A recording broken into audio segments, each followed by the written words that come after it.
Hawak ko muna kasi malaki.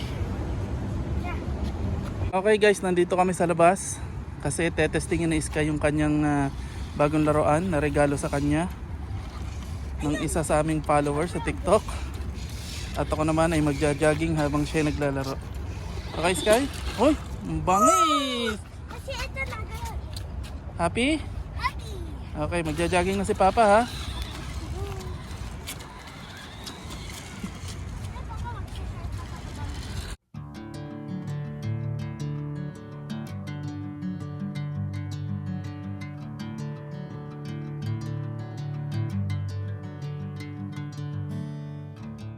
Okay guys, 7:30 na ng gabi at magja-jogging muna ako habang si Sky naglalaro.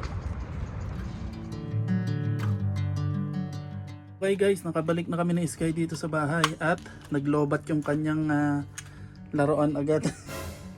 Hindi siya masyado nag-enjoy kasi hindi kagad namin na i-charge yung battery muna.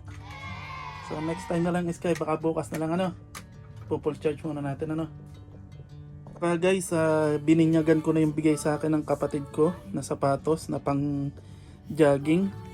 Brian, maraming salamat sa iyo tol sa napakasarap na sapatos. Sarap niyang gamitin sa paan, lambot. So thank you, God bless you. Hilamos muna kami ni Sky kasi sobrang humid. Tagaktak kami ng pawis. Sky, tara, hilamos muna tayo. Tsaka punas, okay? Okay na, nakapag-refresh na kami ni Sky. So maaga siyang tutulog. Araw-araw maaga na siyang tumutulog, alas 10 ng gabi. Kasi ang gising niya is alas 7 ng umaga o 6:50 ng umaga. Kasi ang timing niya sa school pang umaga na. Kaya maaga na siyang natutulog ngayon. Pero maaga naman siyang nakakauwi na. So paano guys, see you na lang bukas. Okay guys, kararating lang ni Arlene galing trabaho. Hi Arlene! Kamusta ang trabaho? Ano man? Uy, wow! Sino may bigyan ito? Bigyan sa Pilipinas. Bigyan ng kapatid ko. Bigyan ng kapatid na Arlene galing Pilipinas, nagbakasyon. Wow! Bigyan ni nanay. Ito ang nakakami sa abroad may nagpapadala galing Pilipinas. Padala ni nanay? Kamusta si nanay? Sabay naman siya. Tapos magluluto siya ng yung niluluto niya dati, Arlene. Yung taba ng talangka. Wow, favorite ko to na inilalahok sa sinangag. Alright. Ito na, masarap ang baon. Sana all. Dinamihan talaga. Pilipin, Pilipin. Ano ba kung di yung Pilipin?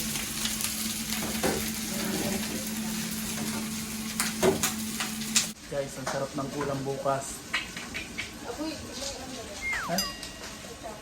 Sarap?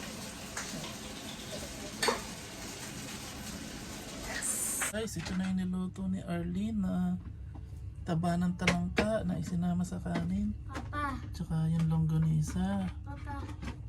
Yes. Favorite ko yan. Favorite mo? Papa. Wow! Kain ka?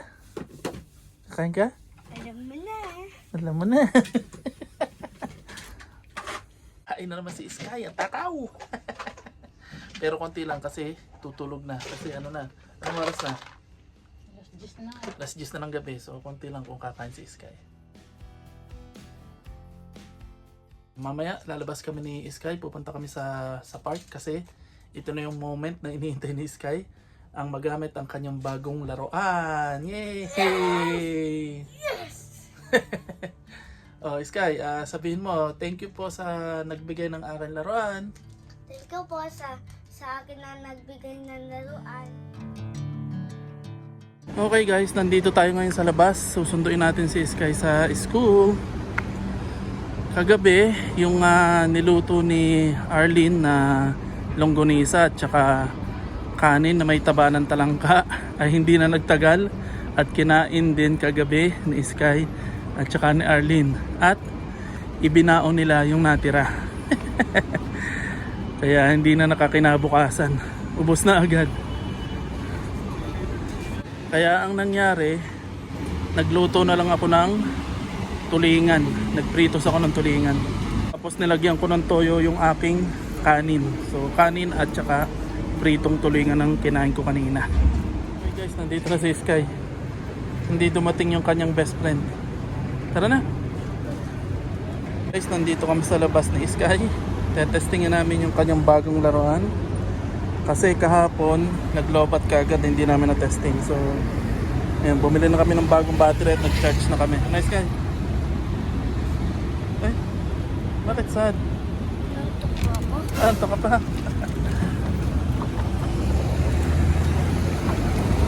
Okay, dito ulit kami sa park. Para malawak-lawak yung paglalaro ni Sky nitong kanyang bago. Bigay ng aming TikTok follower.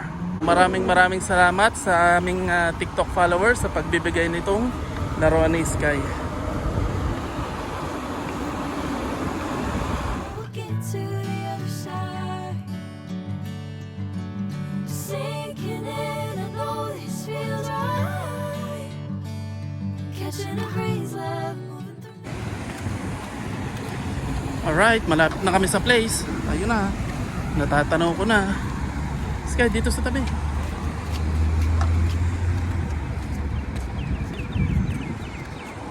May masarap na kainan dito. Dito sa katabing hotel dito. May Filipino restaurant. Kaso ang problema, nang tinignan ko sa Google, sa internet, yung mga menu nila, kasi nagtitinda sila ng baboy. Yung mga crispy pata, ganyan. Ang mahal. Isang order, 85, 80, ganan. Ang mahal, eh di bumili na lang ako ng baboy. Kaya sabi ko, wag na lang. Okay guys, nandito na kami sa park ni Sky. Ayusin lang niya yung remote. Lalagyan niya ng battery.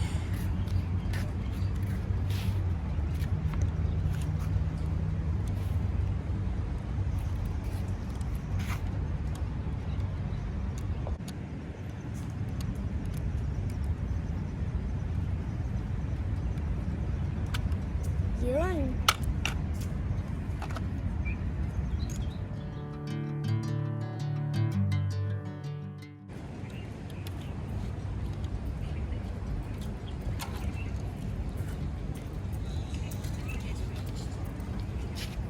Okay, gumagana na. Sky, okay na?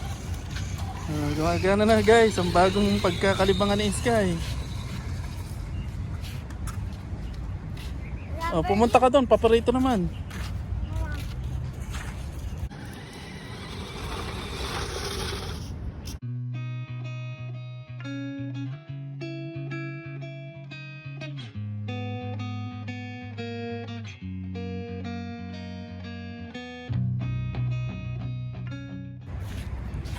Nantok pa ako.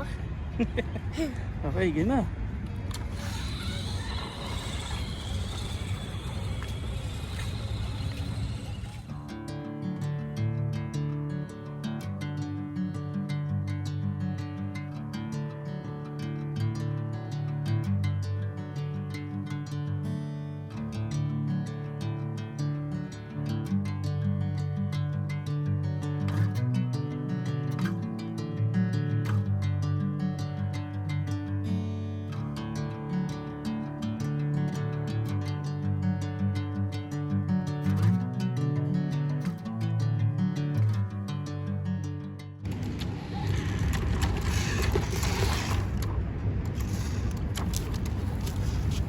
Happy na naman ang aking Sky.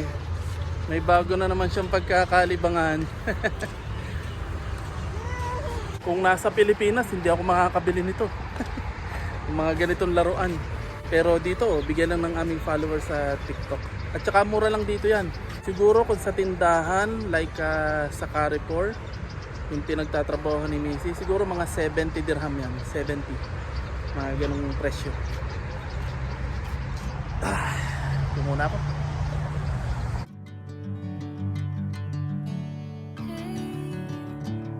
Never the same. Never you calling my name. I'm taking my sweet time. Hey, whatever. Alam nyo, dati dito, nung dumating ako, nung bagong dating ako dito, sinuunang panahon pa, let's say 2010 or let's say 2006, bihira yung nagtatrabaho dito na babae na ibang lahi. Let's say mga Muslim. Basta Muslim yung babae, bibihira yung nagtatrabaho dito. Halos wala kang makikita.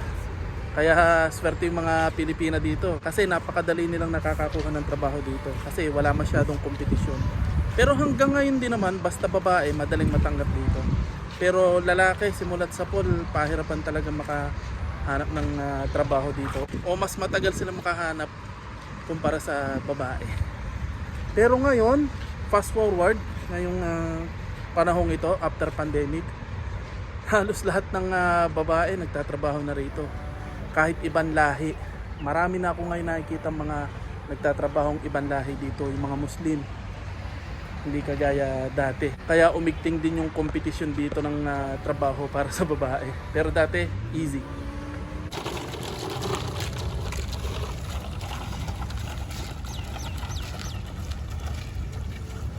Okay, habang naglalaro si Sky, ako naman ay maglalakad-lakad. Nakalimutan namin yung towel at saka tubig.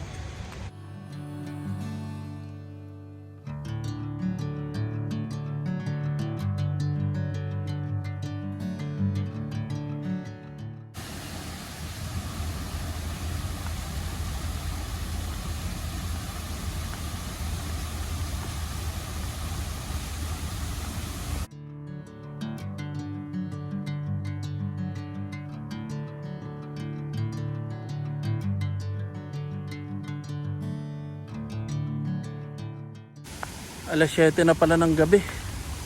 Sobrang humid. Kaya kahit nakatayo lang ako, sobrang dami ng pawis ko. Pati si Sky.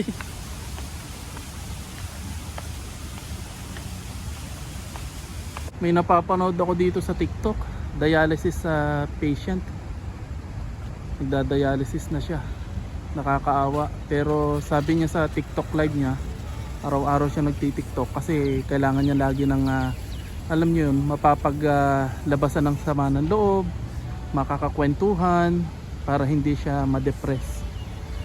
Sabi niya mas pipiliin pa rin niya daw dito sa abroad, dito sa United Arab Emirates kaysa sa umuwi. Siguro kasi mas maganda yung healthcare system dito kaysa sa Pilipinas, o wala din naman siyang maaasahan sa Pilipinas. Kaya mas pinili pa rin niya dito. Sabi niya at least dito nakakarao siya, nagagamot siya. Alam niyo, mas komportable pa rin yung buhay niya dito. Sabi niya sa live niya sa TikTok. Maraming mga Pilipino dito na nakilala ko na ang kwento sa buhay ay nakaka-inspired. Sobrang dami. Kasi ang dami ko ng exit. So mga nakakausap ko yung mga kababayan natin na may exit, yung mga experience nila dito, yung nakakasalamuha ko. Kasi matagal na rin naman ako dito. At yung mga nakakasalimuha ko, yung mga ordinaryong Pilipino lang o yung mga malilitang sahod, yung mga nag-i-struggle sa buhay. Pero may mga nakikilala din naman ako mga Pilipino na malalaki yung sahod. As in matataas, 35,000, 40,000. May mga nakikilala din ako mga Pilipino na ganun yung mga sahod. Pero mostly ang mga nakakasama ko, yung mga ordinaryong Pilipino lang. At yun, may mas nakakaawa pa sa akin yung buhay o yung karanasan. May mas nakakaawa pa talaga. Mga nakakakwentuhan ko sila, lalo na yung mga ume-exit dati sa Kish, sa Iran. Daming kwento dun. Yung iba hindi pwedeng i-share o hindi ko na lang i-share kasi bawal, baka masita tayo.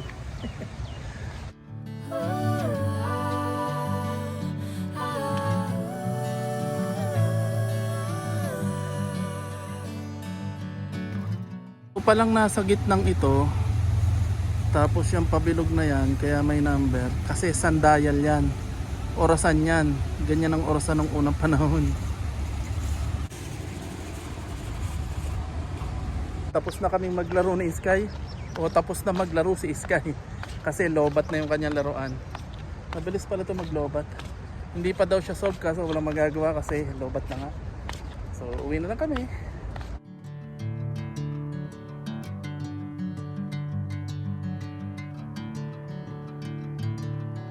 Nandito na ulit kami ni Sky sa bahay at Cha-charge na namin yung kanyang laruan. Ito yung kanyang battery. Sobrang init. Bakit? May luto ako.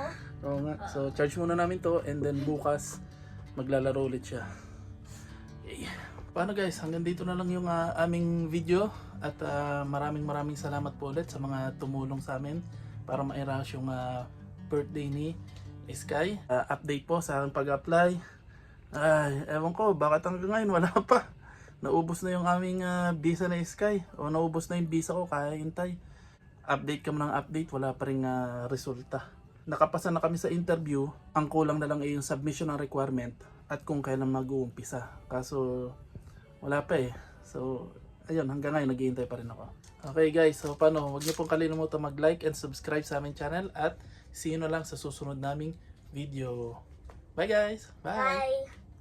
Ten ten ten ten ten ten ten ten ten ten ten ten ten ten ten ten ten ten ten. Yay! Bye.